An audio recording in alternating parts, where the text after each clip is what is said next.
Alright, guys, you know what time it is. It's Clash of Champion time, pay-per-view review. This is the kickoff match, and of course, I don't envision this match going any better for her the second time around than it did the first. Maybe she'll get a little bit more offense in this time. Where Jinder Mahal interferes. I didn't really get what that whole skit was about. He was going to try to enlighten her. I don't know. But they can't keep making Nia Jax this unstoppable bulldozer tubby chick because who the hell do they have that's going to stop her? Is she going to be the Brock Lesnar of the women's division? So who's going to stop her? Paige, because she's a bitch? You know, it's like, it's not going to work out. She's going to have to lose sometime, but it ain't going to be now. But who knows? Maybe. Like I said, maybe Jinder Mahal gets involved. But I'm going to say Nia Jax wins. It's too soon. They're building her to be some unstoppable force, and I just don't see her losing right now. So, Nia Jax in the kickoff, even though kickoffs aren't very important, but, you know, the kickoff match. Nia Jax over Alicia Fox. Another match on the card. This could be the curtain opener, curtain jerker. I don't know. You know, it could go on after the main or just before the main event. Who knows? Didn't really get why these two were fighting. This is what you're gonna get because of these small rosters. There's no time to build, you know, any storylines because there's not enough people on these rosters. So you're just gonna get matches thrown together here and there, and this is one of them. We're going to have the Gift of Jericho versus Sami Zayn. I don't know how to call this one. Technically, Sami Zayn should probably go over Jericho, but it probably won't work like that. They're probably going to feud for a while. At least another pay-per-view. You know, they're going to have to stretch these matches out, these cards out. Have they just been jumping each other? I can't even recall if these guys have been fighting on Raw or not. But, damn.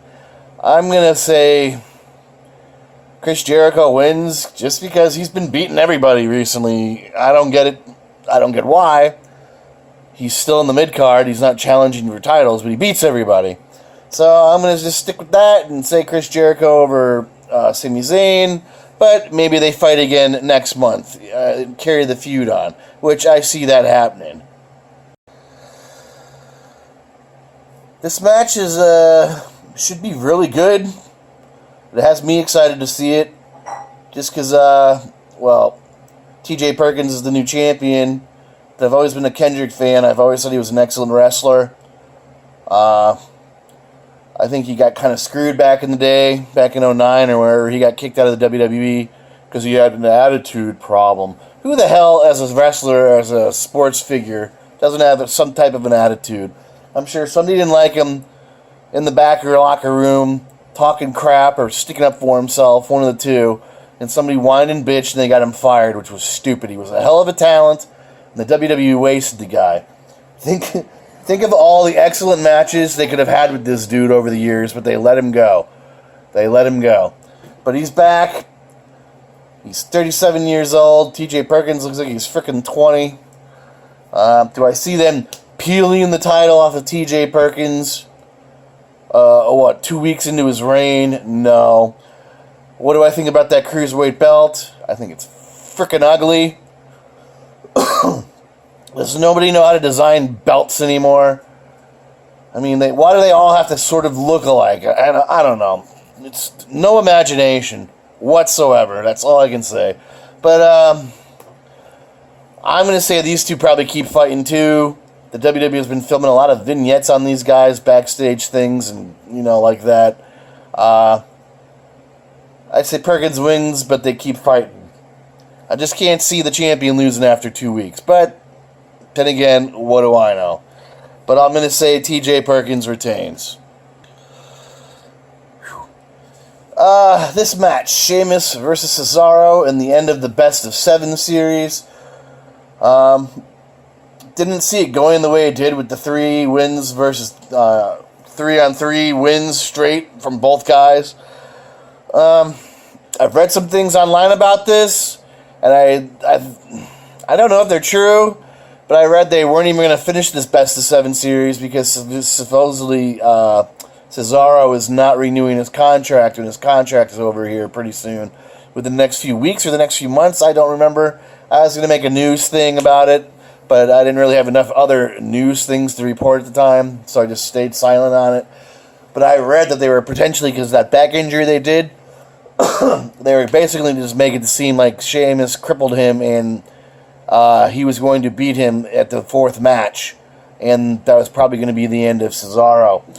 But they're supposedly in talks with Cesaro to try and keep him around, but this isn't the first time they've been in talks with Cesaro. He's been pissed almost the entire time he's been in the company. I forget how long they said he's been in the company. It seems like a flash.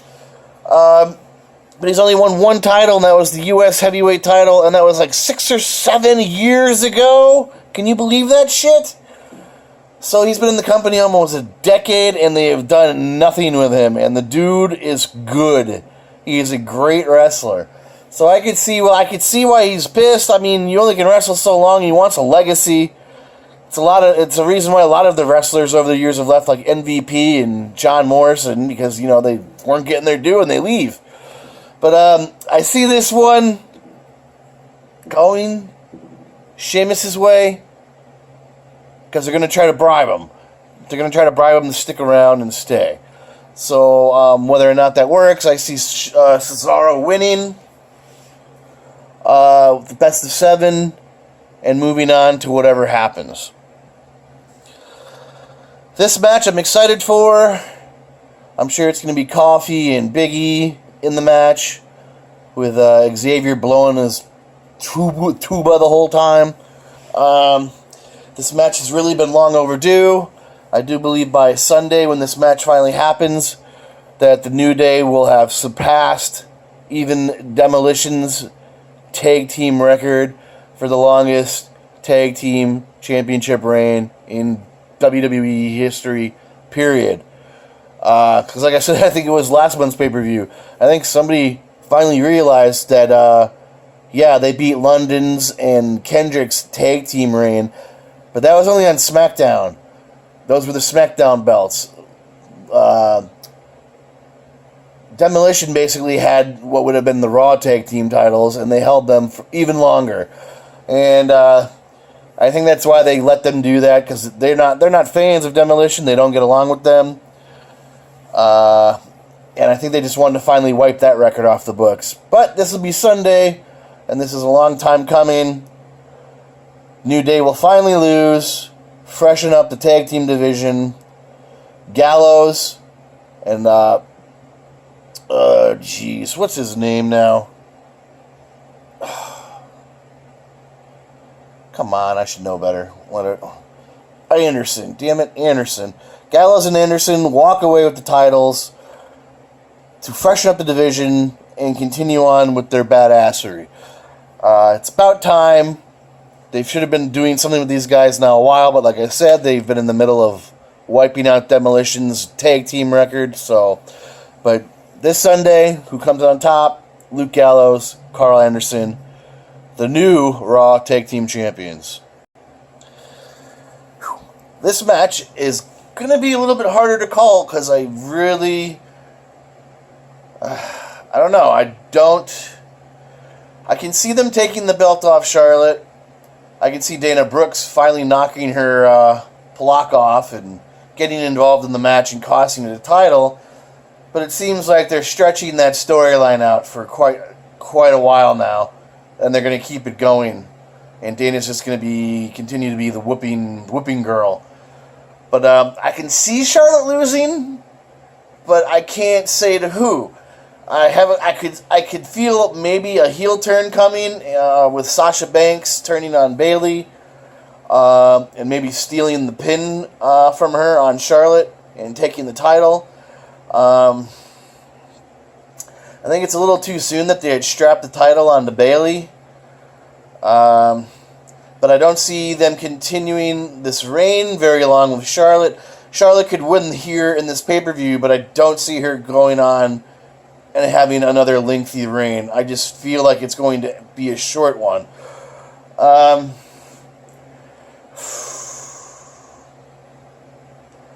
So this one's hard to call. Like I said, I've given a little bit of a prediction what I see happening, but God, I gotta make a move here. I'm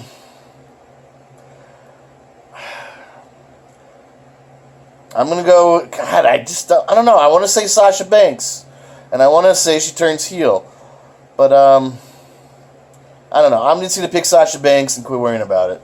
Sasha Banks over Charlotte and Bayley. Rusev Smash versus Roman Reigns for the U.S. Heavyweight title. Roman Reigns has held that belt now for not Roman Reigns. Rusev has had that belt now for a while. I don't even remember who he beat to get it. Roman is still in the middle of his punishment tour, even though they still do push him kind of as a big dog. But he still gets beaten and made a fool of. Like I said, Rusev has held this belt now for a while, but even this one's a little bit hard to call. I'd like to reward your recently punished WWE wellness policy guy and give him the title. Or do you continue to make him work his way back? He hasn't exactly eaten a lot of crow since he dropped the ball.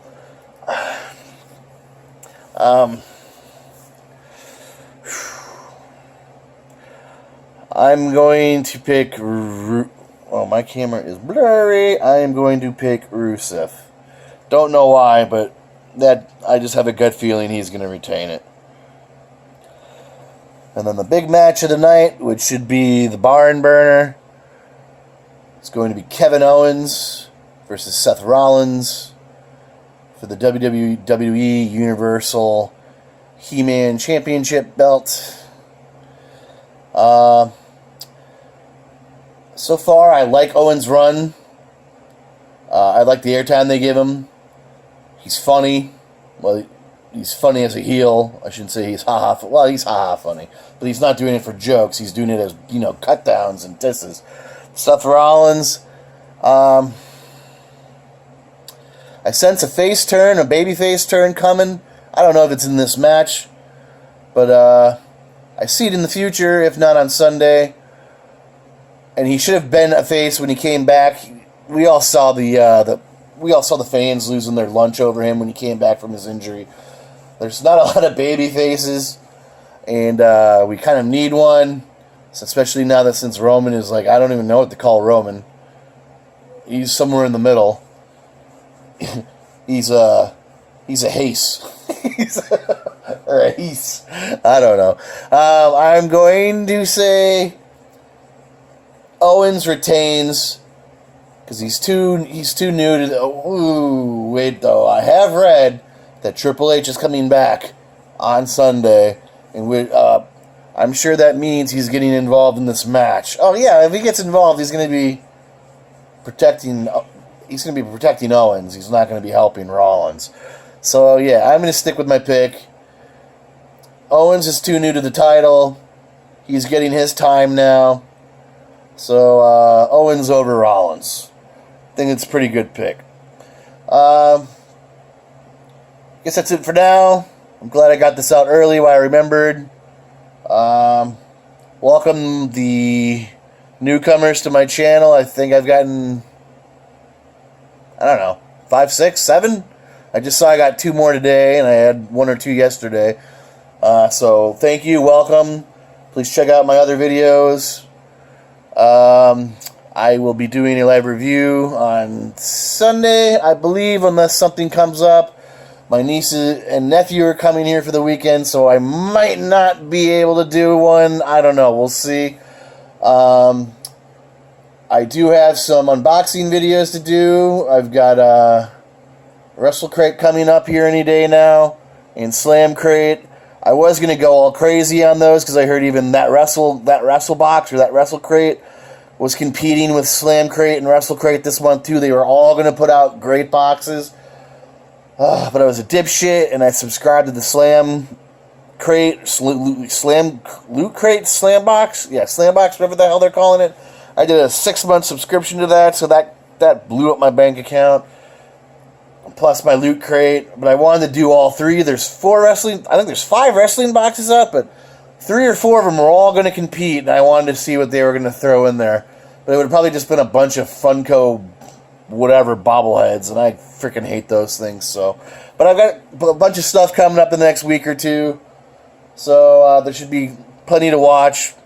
That's it for now, guys. Mad Viking out. Catch you next time, or catch you Sunday, hopefully. Cross your fingers. Peace.